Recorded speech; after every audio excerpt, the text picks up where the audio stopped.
I talked to a police officer who's deceased now, who's in my hometown, and we were at a barbecue cook-off, and I talked about this on, I think it was on my show. It was called Texas Wolfman. It was one of the Dogman episodes I did. I've done a lot of them, but he told me and two of my guards and one of my friends, we were all there, and he'd been drinking. I mean, I'm not gonna lie, he was inebriated, but I think that's what loosened him up, and he talked about this case that had happened back when he was a young officer, late 60s to early 70s, when these killings happened, and he was told basically to not talk about it. I mean, the county said, you know what, we're not going to, it happened by the railroad tracks, and one of the guys, he said, looked like he'd been put into a blender. And so he was like, we're just not going to, we're going to say that they were, hobos that rode, and the railroad train, and it came from it happened in another county, and the body just ended up here. So we don't have to deal with how this happened.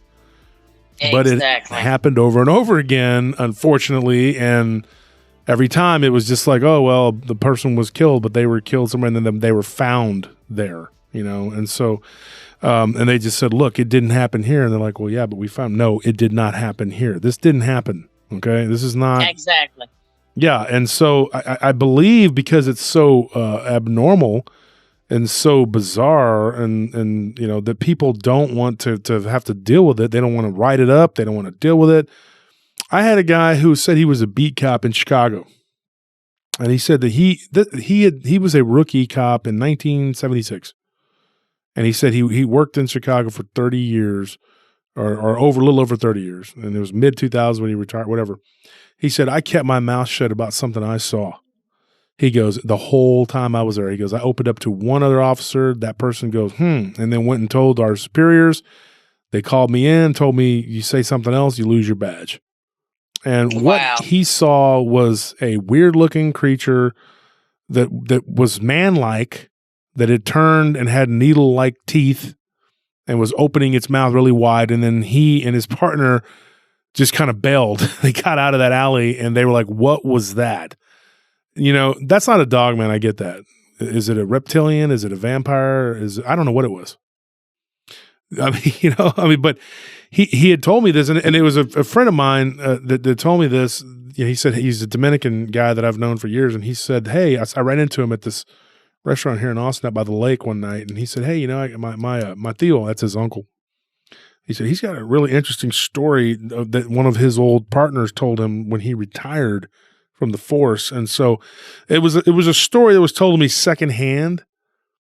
But this cop, he said that, he said, dude, I kept that story because it happened the second year I was on the force, so for like 29 years or something. I think he was there for 31 years or something like that, if I remember correctly.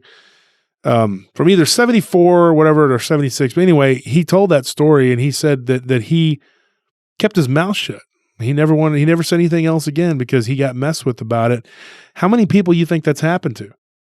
I mean, it's crazy. I had a tow truck driver who told me something happened out here at this area outside of Austin, south of Austin. I can't remember the name of the area, but anyway, it's going toward Buda.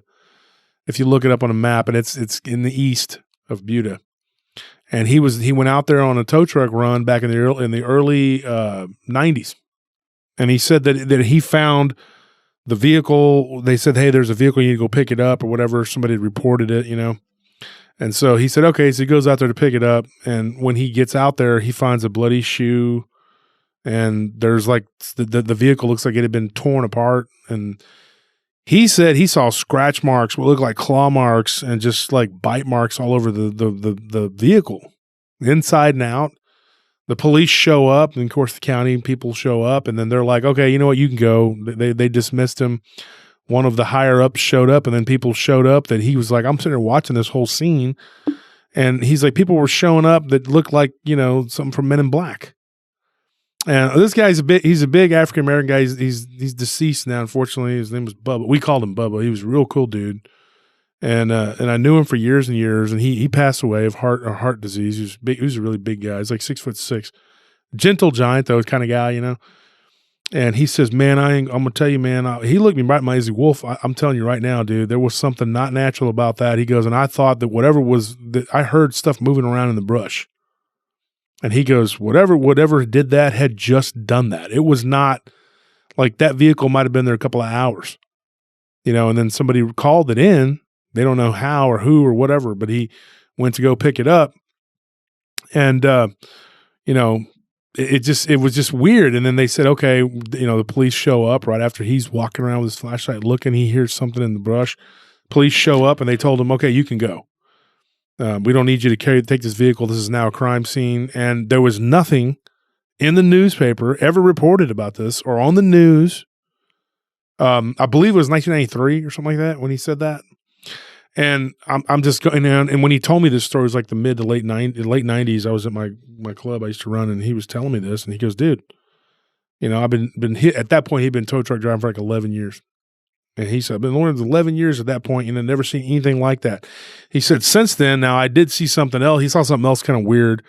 He saw something run across the road one time that to me looked like the little alien chupacabra thing. He goes, those two are the weirdest things that ever happened to me.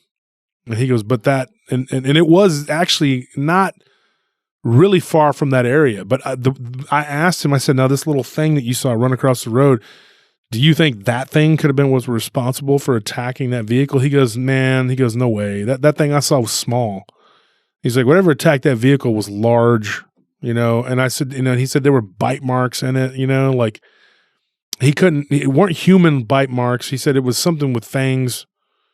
He goes, it was just so weird, and then the police, when they showed up and they questioned him up and down, and they just told him to go. That's really crazy. And what's weirder about it too is like when they show up, okay, and you have this really large black man there, okay. I mean, and it's okay. I'm not going to sit here and say okay, but he's black, he's there, and there's obviously blood everywhere. It's all tore up. He wasn't even considered a suspect. So they had to, yes, absolutely. Because I'm sorry, but like, if you're there and you're 6'6", I don't care what color you are, but especially if you're an African-American, I mean, you're going to be a suspect. And I'm not trying to, but you know what I mean? Like, right. I mean, no, yeah, we get targeted. Yeah. I mean, yeah. I'm not trying to, stir the pot or anything. I'm just saying, and I know because at that time my roommate was black, Willie. He passed away back in 2020. He had brain cancer. He's one of my best friends. He lived with me for 5 years, and Bubba was a good friend of ours. And Willie got pulled over, like, because he drove a red sports car. And I told him, I said, you can either get rid of the red sports car or, not be African-American, leaving the bar at 3 a.m. So it's easier to get rid of the red sports car. But that's just the nature of the way things were. I'm not saying it's still as bad as it once was. Racism is still it's still there, but these profiling, yeah. These police officers, I thought it was crazy. These police officers showed up. He did say one of the cops was black, that showed up afterwards. But there were cops that showed up from that neighboring town, cops that showed up from the county. Okay. And then some cops in an unmarked vehicle wearing just jackets, and they're like, you can go, you just leave, get out of here. I mean, right? That's crazy. You're going to be the prime suspect. No, they already knew that at some point this had already happened. I'm sure to somebody else or at some time, or there's been other reports of it. They weren't shocked or surprised about this. It's like they already knew what was going on with it. Yeah. And they found a sneaker that was there. I mean, that's really weird. I mean, there's like really weird stuff. I mean, I've heard over the years reports in Lake Travis out here, where I'm from, they recovered like a foot or something inside of a shoe, like from the lake. Really? Yeah, just like a foot. I mean, I don't remember what year that was. It was like in the 2000s, but I just remember hearing about that, and I'm like, that's crazy. Like, and nobody raises an eyebrow and goes, that's bizarre. But David Paulides brought that up too on that some of those missing 411. He said that there were some cases where people just were found without their shoes, but then there were times also when a shoe was found with a foot in it. Yeah, I don't know if you heard that. Yeah, I mean that's so weird. I mean, like there have been so many weird cases. And so many weird things that people have found. Like I remember somebody was hiking in Argentina. this is one of the stories I got, and there had been a sighting of an unknown large bipedal canine in that area. It was up in this kind of rugged region in the south of Argentina. People don't know anything about the geography. It's cold as heck down there. And because it's so far down, down there, and it is a Spanish speaking country. And everybody always equates Spanish speaking with hot because of but Argentina is very cold because it's closer to the South Pole. So anyway, these people were hiking and they found like an arm, like just laying there, and they're like, whoa. They could have easily identified this arm, but when they took it to the police in Buenos Aires were like, oh no, okay, we're good. Don't worry about it. It's all good. And they're like, well, there's a watch on it. They never heard hide nor hair of it. I mean, these people were like, one of them was from there, and the other one I think was from Peru. She was Peruvian, but he was Argentinian. And he was like saying that they never heard hide nor hair of it at all. It was like it happened, and that was it. It was just like, they didn't even, he said they didn't even investigate. It's like, okay, this person was probably... Yeah. Well, it just kind of makes you wonder, like the missing 411 stuff, what's happening to the people in the parks, and the Park Service is saying that they don't have any records of missing people. They don't keep a log of how many people are going missing. And it almost makes you wonder at that point. You don't know if you remember that, and this is just a crazy theory. I'm just going to throw it out there. May not have anything to do with it at all, but I don't know if you ever seen that movie Cabin in the Woods.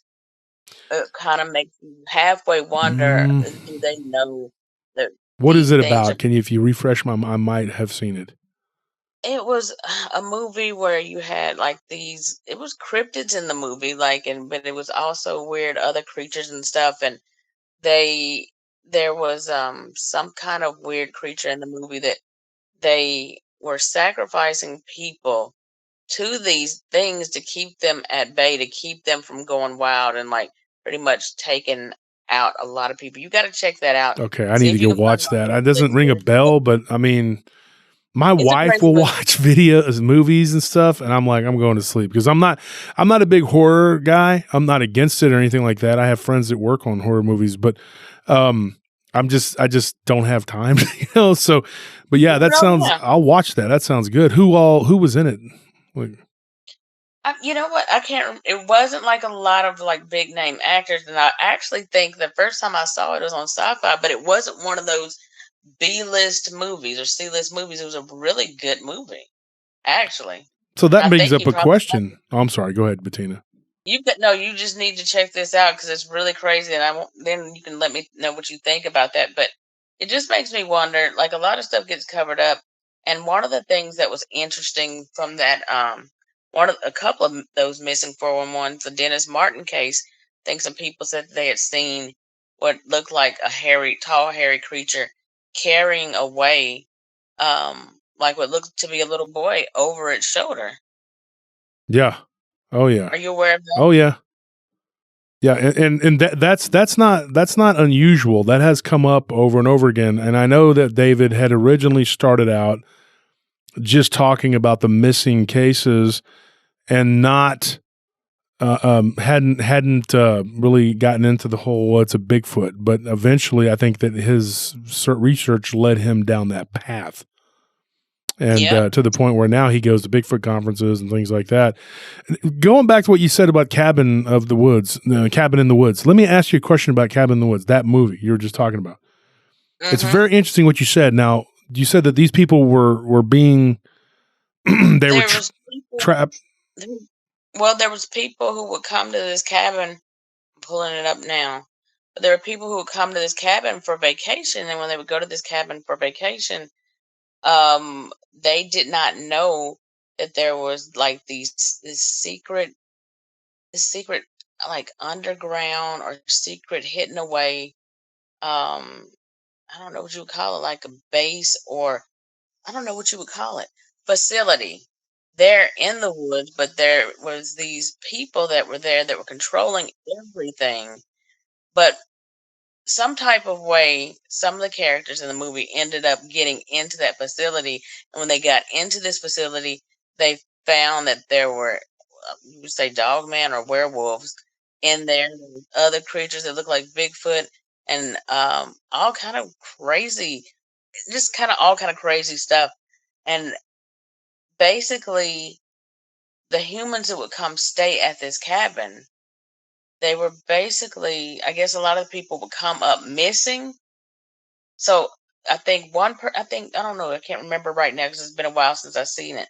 It came out in 2011, but most people did not get away from that cabin. A few on out of this movie, I think maybe one person was able to finally get away, but she, I don't remember if it's he or she now because it's been so long, but they found out what was going on down there. They were sacrificing to this other weird entity that's in this movie, people that would come stay at these cabins in order to keep them from lashing out on the rest of humanity. Yeah. And they did not want the rest of the world to know about these creatures. That's the part I wanted to touch on. Now, that's why, because you mentioned that earlier, and I was very intrigued by that. And the question I had for you is how plausible. Okay, and I know it's Hollywood, right? But we also have heard the rumors, and I think me and you've even spoken about this briefly, that Hollywood talks about things that are going on.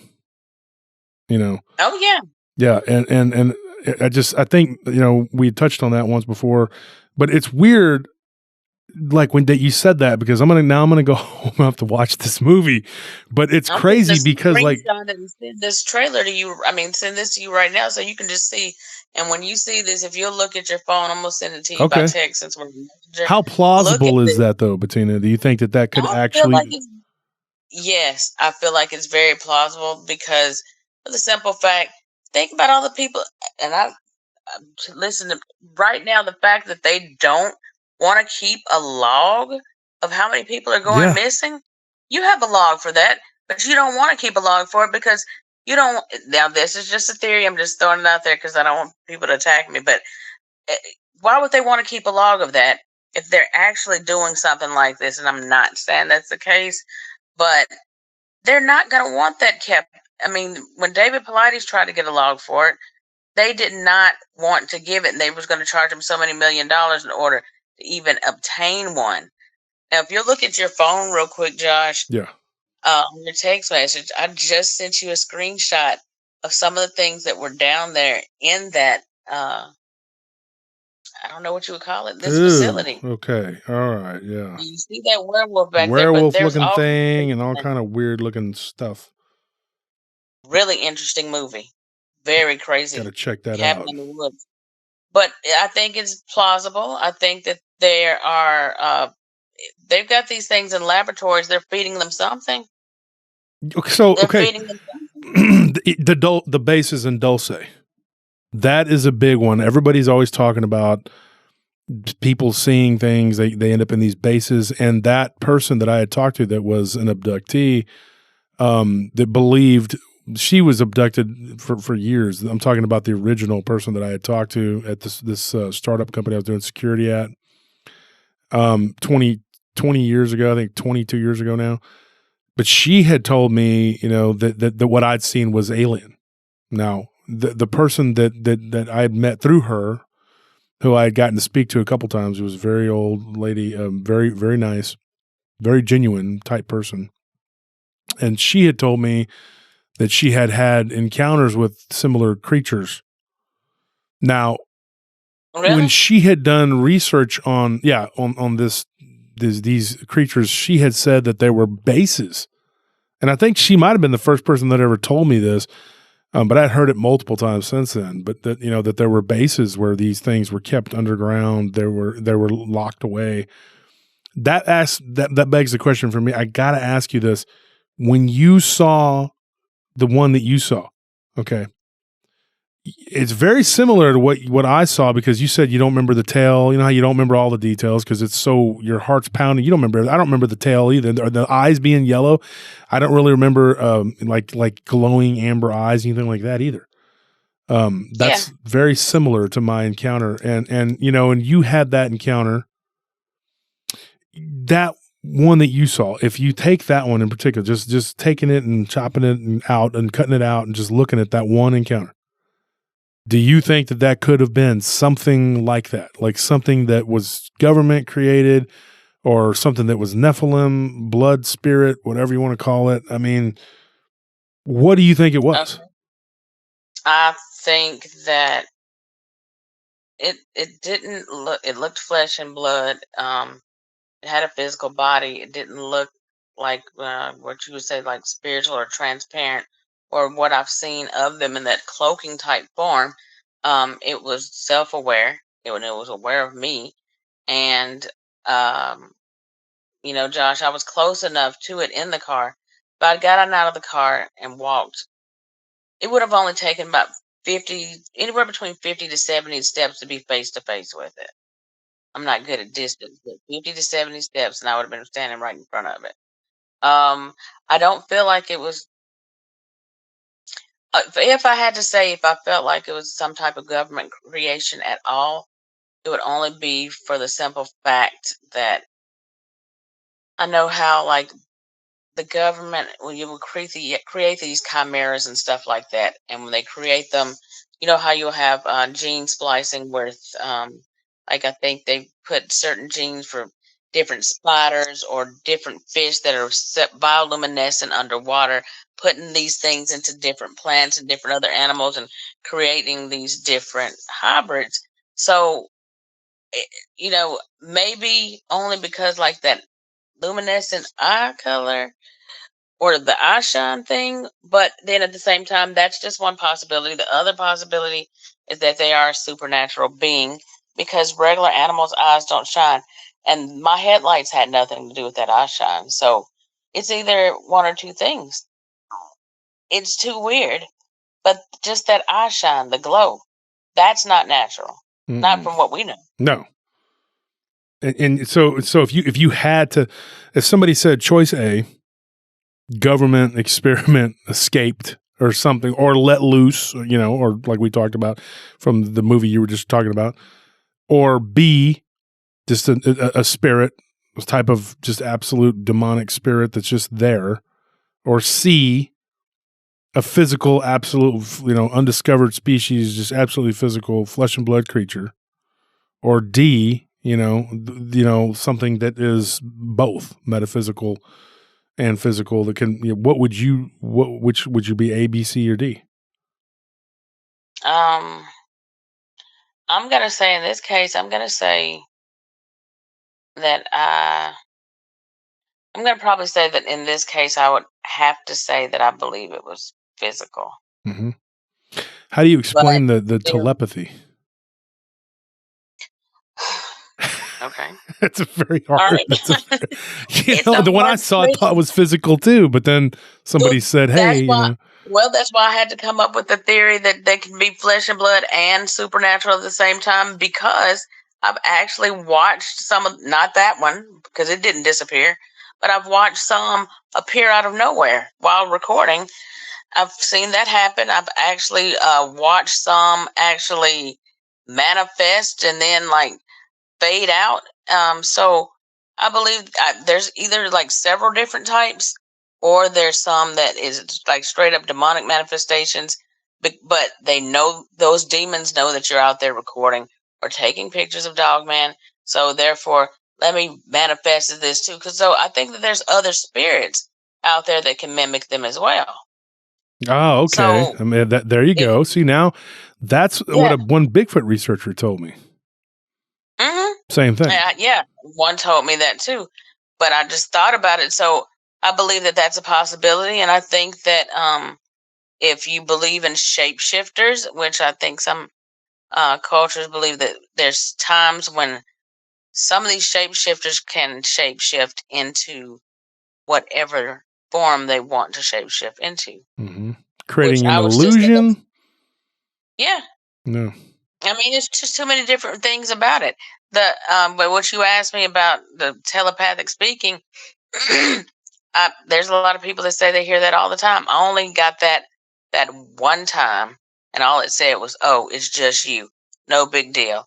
And I basically got the impression from it that it was just like, "Okay, I know you're here. I know you see me, and I know that you realize that I'm not going to do anything to you. I'm just going to walk away." but it knew that it knew I was afraid, because I think what it was doing was my thought in my head at that time was, "Don't come over here." I think it was trying to reassure me, "It's just you. You're okay." Yeah, it's not, and if as long as you leave me alone, I leave you alone. Yeah, absolutely. What do you think about this So theory? And I got one for you. Oh, are you still? Go ahead. Go ahead. no, go ahead, Josh. Well, because my cousin and me did a show together, and he talked about the Wind River Reservation, and there was skinwalkers and stuff. And then I interviewed another woman that was a Ute. And one of the things I've talked to multiple natives. From my friend Phil was Chippewa, full blooded Chippewa. I've asked them all in different times, various times. I've talked to them, and I've asked them about these skinwalkers. And one of the things that was told to my cousin, we'll start with that one. He was told that by a shaman or medicine man of the Shoshone. And he was told that they can take the form of anything and that they believe in Bigfoot as a physical creature. It's a real creature. It's like a real thing. But these skinwalkers can mimic anything that's made of flesh and blood on Earth. So the question I had was like, when the skinwalker takes on the form of this werewolf-looking creature, because they do that. Absolutely know that they do that. I mean, I have on good authority. I'm not joking. I mean, but are they mimicking something? That's what I wondered. If there's something here that's flesh and blood that they can mimic, or is that what we're seeing? Is that really what it is? We're just seeing skinwalkers, or is it both? And sometimes when they take the form of the Bigfoot, I mean, whatever, all the tribes have a different name for it. Opa, Sasquatch, whatever, Janosqua.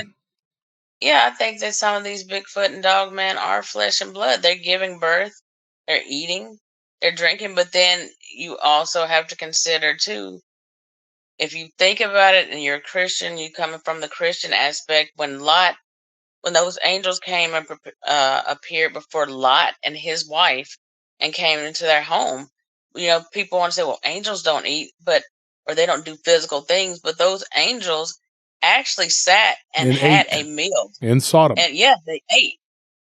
Yeah. Mm-hmm. In the city of Sodom. Yeah. Before God deemed it unfit and unclean, and he wiped it out. And of course, what she's referring to is Lot. His wife was turned into a pillar of salt because she looked back. Yeah. That's the whole story.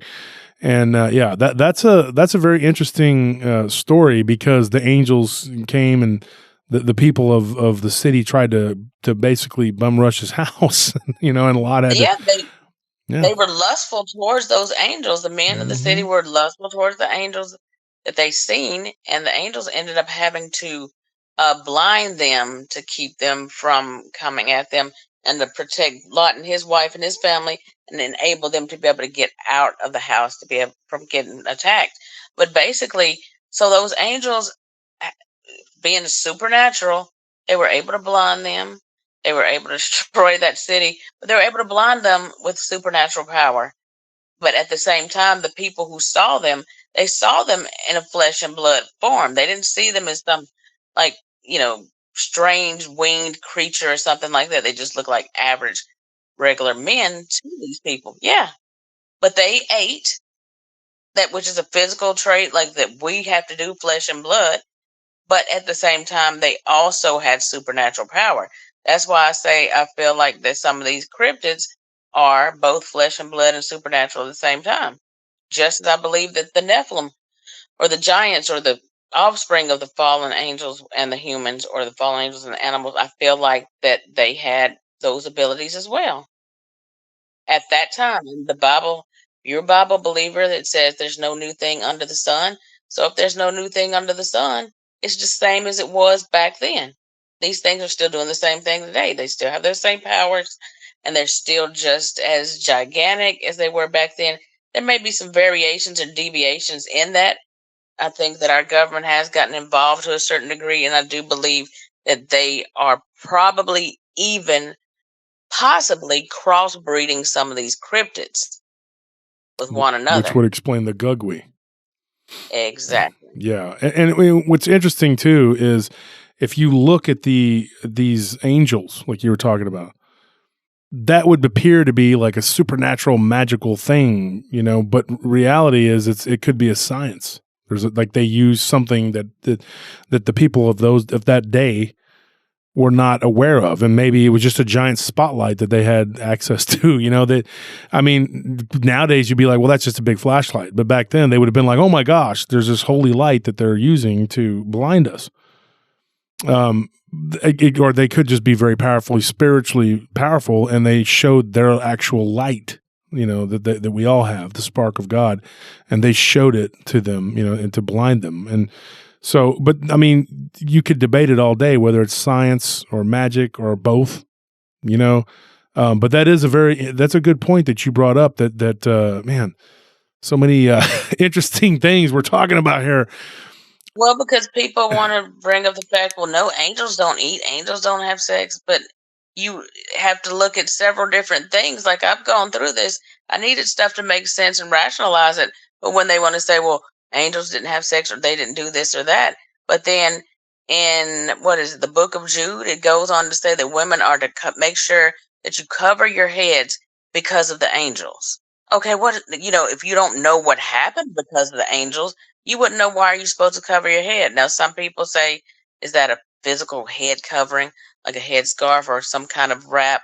Or, you know, some people's theory on that was that the husband is the head over his wife, because those angels were intermarrying people, but the husband is the head of the wife. So I think that's what that was saying, that the woman is supposed to cover herself. But because of the angels, that's brought up. And the angels that sinned, it also goes on to say in one scripture, and I can't remember where, but it says something about that believers or saints at the end would be judging even the angels that sinned. So that means angels can sin. That means that angels have free will. We know that the fallen, a third of them fell with Lucifer when he was kicked out of heaven. So that was the rebellious angels. And then the fallen angels, I believe, were set here to watch, to keep them at bay, which I believe gets convoluted. It gets convoluted because I believe that was the Titans and the gods of Olympus. I believe that's where the Greeks got that from. But I think that when the angels got locked under the earth, it got flipped, and the Titans were the ones locked under the earth. And the Titans, I believe, in this case, would have been Lucifer and his guys. And then the gods of Olympus would have been the fallen. But we know that the fallen, actually, which would have been, you know, the people in charge at that time, they were the ones that got locked into the earth as long as the earth shall endure, and then their offspring would be evil spirits for all time. And, you know, you start to look at these myths and these legends, centaurs, minotaurs, satyrs, and, you know, werewolves and all this other stuff. It starts to become more realistic, and it starts to make sense. And then when you know that these things, for those of us who've seen cryptids, it's like, this isn't so weird. This is history repeating itself. It always does. Yeah, it always does. Itself. Yeah. And these things, the reason I think a lot of the times people have a hard time trying to understand, well, how do they know what a gun is? How do they know what a phone is? They know what it is because they've been around for thousands of years. And we had them way back before that was all wiped out. And then we were Plato. Right. I mean, I talk about this with Paul Wallace. He talks about it. Plato says that we are knocked back down to level 0 over and over again. Absolutely. Everything is cyclical. These things have seen these things before because, that's a weapon. It's fashioned after something that came from their ancestors that had much stronger weapons. There's a place in India, a friend of mine, he's a Bengali, and I was just talking to him the other day, and works at the mall. And he was telling me about, we got into this conversation. He likes the show and everything, and we were talking, and he said, you know, that there's a place in India that's the grass is glass. And they know that the only thing that could have caused that is some sort of heated radiation blast that melted the grass and the sand and turned it into brown and green glass. That's really interesting. And when you dated it, they dated it back like millions of years. Like what happened? Like what, you know, and of course, if you read like in the Bhagavad Gita, they talk about, there's all this weird stuff in these different texts, you know, that there were war. It was a war in heaven, which talks about in the Bible. There's a war in heaven. It's the same thing. I mean, the Hindus say the same thing.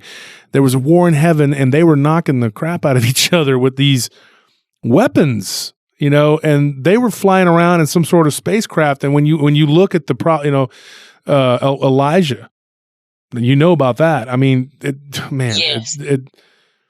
Well, Josh, I want to make a point because before I forget real quick, you were asking me that question, and I said, one thing I wanted to bring up, I said that it's history repeating itself. I think they've been here for thousands of years.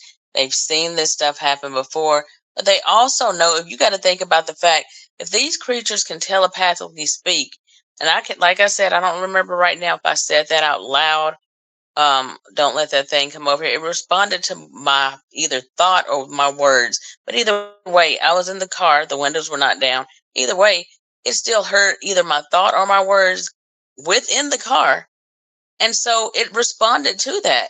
So that means that if that's the case, they can read your thoughts. If that's the case, they know what that gun is for. If that's the case, they know what you're getting ready to do with that phone. And in addition to all that, you just got to think back to the simple fact, as far as these creatures are concerned. You know how you hear people say a lot of the time, Josh, don't go out there with bad intentions. They can tell your intention. So if that's the case, that means that they can sense your mood or your intention when you're coming out there, whether you're coming out to harm them or you're not. So that right there in and of itself, that type of power or that type of knowledge that they shouldn't have in order to even be able to read your mind or your aura or your thoughts, that to me in itself, that's a spiritual nature. So it takes me back again to the flesh and blood and supernatural at the same time theory. Now, you mentioned a few minutes ago about those Greek gods and stuff that you were talking about.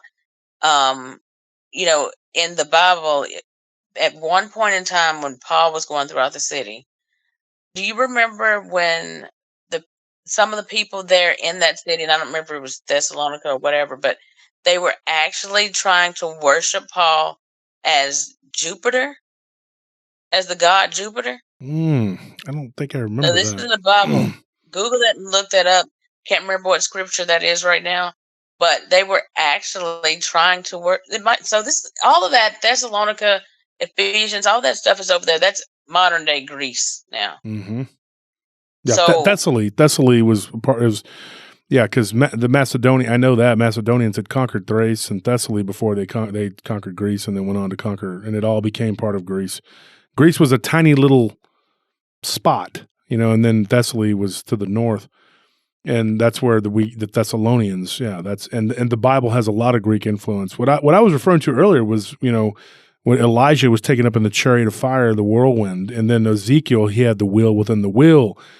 There was all this weird stuff that and it's just so hard to fathom. Like, what was that? Were those UFOs? I mean, it's so hard. And okay, you said Paul, when he went to Thessaly, that he was. I can't remember if it was Ephesus or Thessalonica.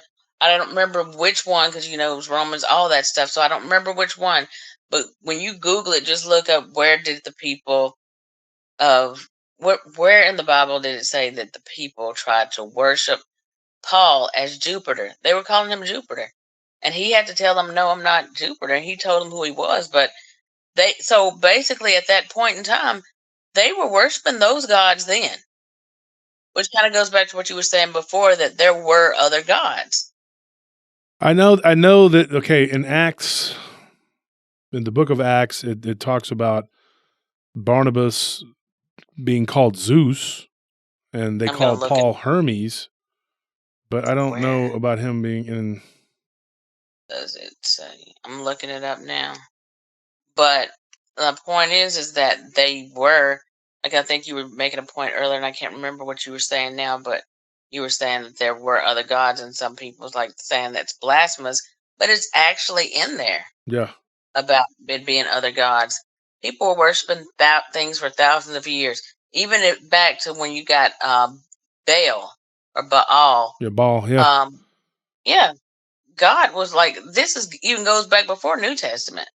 So well, I mean, you can look at when it talks about the Temple of Remphan, and everybody's like, well, this is weird, that when it talks about, I think it's in 2 Timothy, it talks about the Temple of Remphan, and really it was built by, and people thought that was a type of god, but I think he was an Anunnaki king that built the temple in honor of Moloch. And it gets kind of convoluted. It gets all, I'm pretty sure what you're referring to is in Acts. I think you Acts 14:12. Okay, 14:12. There you go. And I remember the verse of them talking about Barnabas being Jupiter or Zeus, depending upon the translation. Yeah, I found it. It says, and they called Barnabas Jupiter and Paul Mercurius. Mercury. Yeah, Mercurius. Okay, yeah. Yeah. So these people believed in, and yeah, you're right, depending on what version you're looking at, because that was King James Version. But I'm looking here at now the New American Standard, and they said they began calling Barnabas Zeus and Paul Hermes. Okay, and just real quick, because I know we're on the air, but like you said, it was Acts 14:12. Yep, Acts 14:12. Okay, because I thought it was in the book of Acts, but I wasn't 100%. When you said, because I don't remember Paul being worshipped, but I remember that he was. Read the scriptures before that, because it's going to go into it, and it basically was saying that these people were following after them, because at that time I believe Paul was going throughout the city, and I think he might have been going through healing people, or he was doing different things, and some of them thought that he had magical powers because of that. Yeah, and he was his name was originally Saul, and Jesus came to him. He was an apostle because Jesus appeared to the apostles, and he came to him and said, Saul, why do you persecute my people? He killed Christians, and Jesus redeemed him, and said, from this day forward you will be named Paul. And then Paul had so much fervor to try to correct the wrongs that he went. He made a lot of enemies. He made a lot of enemies wherever he went. Yes, he did. He was chased, off in his boat more than once and he would go into their temples and knock over their idols and tell them that they were wrong and don't do this and blah, blah, blah. And they would be like, who are you to come in here to do this and do that? Well, there's also a lot of misconception too, that people thought, well, they were idol worshiping. Yes, they were worshiping idols, some of them worshiped idols, but mostly they were worshiping what those idols represented. Which is these false gods, to me, as far as I'm concerned, they're false gods. Maybe they were demigods and maybe they were a type of god. To us, they would have been like gods, but they weren't the one true living God, the ultimate cosmic mind, that the creator, the father of Christ, that they weren't him. And so we were warned against this, and we were warned against all these other things. One of the reasons why we were warned against so many different things like soothsaying and all this other stuff is because we can't comprehend it. Like I tell people, you can play with a Ouija board and maybe nothing happens. You might nothing, maybe it will, maybe it won't. But it could. You go deep sea fishing, you don't always catch anything, but you could go out there and go, I'm going to catch a marlin. You throw that bait out there and you get a blue shark. That is basically what you're doing when you play with divination, when you're doing all these different things with the Ouija boards. You don't know how many stories I've gotten about the Ouija board and people opening up portals and gateways. And I even have a guy, I'm going to try and get him on the show. He was a warlock, and he's a Christian now. He's born again, but he tried so hard to close this doorway, and it still messes with him. And these things that came across, they're coming through a mirror. And oh yeah, he tried to close it. I mean, he had a friend that was a very powerful magic user and was into black magic, and tried to get him to play with this stuff. And then he did, and they opened up something and it won't close. I want him to get him to come on the show on Tuesday and talk about what happened, his experience. It's probably about a 30-minute worth of information, but I mean, it's very pertinent, to what I talk about don't play with these things, because you're throwing that net out there and you don't know what you're going to trawl up. And then they say, oh, I'm your dead grandmother. Well, how do you know? Absolutely. I mean, these things are sometimes, in some cases, around when your dead before your grandmother was dead, they were there. These same spirits followed your grandma around. That's or right. Followed all of us around. And then they can know tell what you. You're doing. Mm-hmm. And they can tell you things about your grandma. Oh yeah, she told me this and she told me that. And you're going like, okay, and that doesn't prove anything. That just proves that there's a spirit that knows that knows you. Let me ask you a quick question here. You said that when you encountered the Dogman on the other occasions, like what was that? Like, what are you talking about? You talking about the other sightings? Yeah. So the first encounter, I've already gone over that one. So after that day, I went on to start taking pictures. And I know it's like at random, like anybody can just say, well, I can take pictures of my backyard too. Only reason I did it, and normally I wouldn't have ever started taking pictures, because how random is that to just think you can just go in your backyard and just start taking pictures and there's going to be Dogman in them. But in this instance, at that point, once I saw that one, I knew, okay, they're back there. And because this one knows who I am, then I'm sure it's not the only one. I would stand outside on several occasions and smoke cigarettes, or just sit out there and look at nature, sit out and maybe have a drink or smoke or just whatever. And so I knew that if that one knew me like that and it felt comfortable enough not to come up and approach me, how often am I being watched? I've been sitting out here for hours now. Let me just take a picture, because if there was one right now, it's going to be right there. That's a perfect place to hide. Started taking random pictures and videos. And every time, like somebody asked me that I was talking to earlier today, how often when you would go over to your parents' house, would you say that when you went over there, would you see them like 50% of the time, or was it like 10%? But I can honestly say that I'm going to say about 80% of the time, and I don't know why, don't think I'm special, but about 80% of the time, I would see them. They would come up. It was this specific one spot that the majority of the time that they like to stand at and watch. And that was that one area where that tree is with, that I showed you, Josh, that German Shepherd head dog, man, Anubis, I call it. They like to stand there. That was a perfect area. It was heavily covered with foliage, so that was a perfect area for them to hide. Now, when the fall came, of course they're not going to hide there, because you've also seen the before and after pictures when there's no leaves on the trees at all. So I don't know what they were doing then, if they were watching at all, because I didn't see them as much when it would be fall. So in the springtime or in the summer, when it was heavy back there like that, that's when they would come up and watch. So it would, other than the one standing in that spot, there was the one that was standing on that path, the same path, but not at the beginning of the path where I had the first encounter, but standing further back towards the middle, like going into the woods, but in that opening. So that one was one I went outside one day and I was sitting in my car. And of course, this is way after the first encounter in 2013. I'm sitting in the car, smoking a cigarette again. I'm a chain smoker. I'm sorry. It's embarrassing, but I was out there smoking, and I think I might have the window down, but I'm looking straight ahead. And I'm always at this point, ever since that one encounter, always with my head on swivel, always looking, and really just still not expecting them to be coming out as in the open as they would come. But on this particular day, I'm looking straight ahead down through that path, and it's bright daylight outside. It's not dark at all. There's something jet black standing there in the path. And of course, my whole phrase that I always like to say, I know it's not. I know that's not a dog, man. So then I said, okay, you know what? This time I'm going to take a picture. And so I got my phone off the passenger seat and I raised it up. Now, the dog man at that time, I'm going to say, and I don't know for a fact, this one, I'm going to say it was probably about anywhere between 7.5 to maybe 8.5 feet tall. I can't gauge it. It was too far back off in the distance, but I know it had to be pretty tall. I know that that path is flat.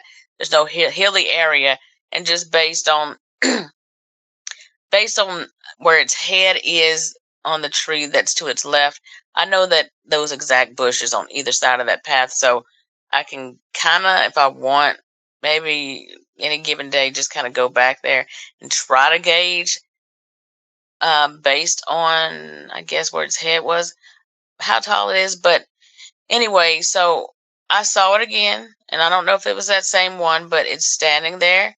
I pick up the phone, and when I picked up the phone, I watched it in real time bow its head down, Josh. It bowed its head down so at that point when it bows its head, the brow ridge, the forehead is exposed, where that's where I can see the sunlight is shining off of it. Of course, I didn't see all that until I looked at the pictures after the fact, but I'll show you that picture. But it's got basically it bowed its head down because it wanted to hide its face. So its head is bowed. You can see its snout, partial of it. Then the rest of it is covered by the tall grass and the outreaching branches or leaves or whatever from the trees that are on either side of that path. So it was well hidden. You can see both ears on top of its head flopped forward, and um, it just stood there. It didn't. I don't. I think after I got through smoking, I might have just went back in, and I was like, okay, I'm going back inside. I've had enough for the day. I didn't want to smoke anymore. I said, that's it, because it's bold now. You're out. You're not even back there. It's hidden, but you're not even behind the trees now. You came out in the middle of the path. Now, it wouldn't have came out there in the middle of the path, I don't think, like that in broad daylight if that was one of those pictures in the fall. It had plenty of cover. But I think that sometimes they get so curious or so nosy or watchful that they think that as long as they've got enough grass or foliage around them that you can't see them, almost like an ostrich with his head in the ground. And most people probably aren't going to see them. I just know what they are, and I know that they're back there. So for me, what the average person might not be looking for or looking at, oh, I know you're back there, and I'm going to be looking at all times. So any area or whatever I'm doing. Now, I do remember at one point somebody said that Dogman is drawn in by tobacco, smoke, and perfume, and I don't know what else, but those are two things that I've heard of for sure. So my thoughts on that is just that every single time that I had an encounter, I was out there smoking, and a lot of encounters when people have them, they're out there smoking. So what does that make you think? There's some truth to it, something. Or is that just because smokers are always outside at random times that other people aren't? So there's something to that, definitely. Because think about the times that you've heard encounters, Josh, or anybody. Have you had anybody tell you any stories when they went outside to have a cigarette and a dog man was? I'm sure you've told a lot of stories. Yeah, I've gotten stories like that. I mean, one of my listeners, one of my witnesses actually came on and told her story herself. And when she would go outside to do it is when she would see it. So yeah, Mm-hmm. pretty sure. I think Brenda I think she's a smoker, honestly. And she was outside talking. Yeah, and her name is Brenda, and she was on the show. So that's so interesting, and here we are. We've covered a lot of ground, and this would be the Right. third episode in a row for us to do together right now. This Oh my this would goodness. be our third hour. So we're gonna Yeah. wrap it up. But Bettina, it was amazing having you on the show. Yes. Thank you so much, Josh, for having me. It's going to be really, really nice. The listeners are going to really enjoy this episode, I'm sure. And I'm really excited about it. Mm-hmm. and I really liked talking to you and working with you. And we're going to get you back at some point because we are probably going to be running parallel to one another in our search for the truth and what we're trying to uncover. And Absolutely. I hope you stay with it. I know that it's demanding. And I know that it can be it's harsh, you know what I mean, at times, and it's unforgiving. There's times when the comment section just rips me apart because these people are the way they are.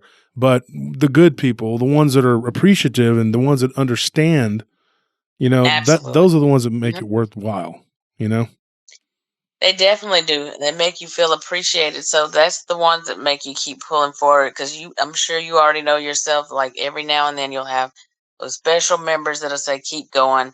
Don't pay attention to these people. So you got your fair share of like cheerleaders and people who are out there that's actually rooting for us to do well. So I really do it because of them. And I really appreciate them for all that they do because they are the ones who also help to build, like, you have your channel. So your channel, our groups and stuff like that. So we couldn't do it without them. No. So they're necessary too. And you being and folks, I'm going to say this, your time zone right now, what is it right there? 2:00 where you're at? 1:00. Oh, it's 1. It's 1. Okay. You're on Central Time. Okay. Yeah. Same as me, but you are not a night owl. So no, I'm not. You're out here hooting with the owls. It's hard to soar with the eagles when you're hooting with the owls. Right, I have to take me a no-no to stay up for Josh tonight. I'm like, Josh, no. Y'all should really appreciate this because we've been, talking, and so Bettina has stayed up so she could record with me, and so Bettina, from everybody at Paranormal Round Table, Bettina Moss, go check out her channel, folks. She goes to work on it every Friday. What time? 7 Central, and so y'all just if you come to the group and check it out, if you join, then I'll keep regular announcements in there. Like Josh was saying earlier, like I do my shows, like I'm kind of I usually schedule them out, but sometimes they're on the fly. So I would usually have a show each Friday, but sometimes I don't. So, but keep checking within the group. And I am getting ready to go to YouTube really soon. I've been working on that already. So yeah, I want to go over. You can subscribe in advance, but new content is coming. I'm going to try to transfer some of my stuff over from where I've already put it on. But yeah, Josh, thank you so much. I really appreciate you, and we will get together again really soon. Yeah. Yeah, and now that I know that yours is at 7 exactly, I might have to start dropping my episodes at 8 just so we don't have a conflict. You could listen to Bettina and then move over to mine. Because we drop it, we drop at 7 too, but and it doesn't really matter. It's not live on Friday for me. So if you guys want to be in the live chat, that's fine. There's a live chat on there on Friday, but if you don't, it's not that big a deal. You guys can always go catch me whenever, just because mine is pre-recorded on Fridays. But Tuesday is the live stream where we do 7:30, 8 o'clock. Yes. So everybody, check it out. Check us out, and we'll see you later. All right. See you guys later. Good night.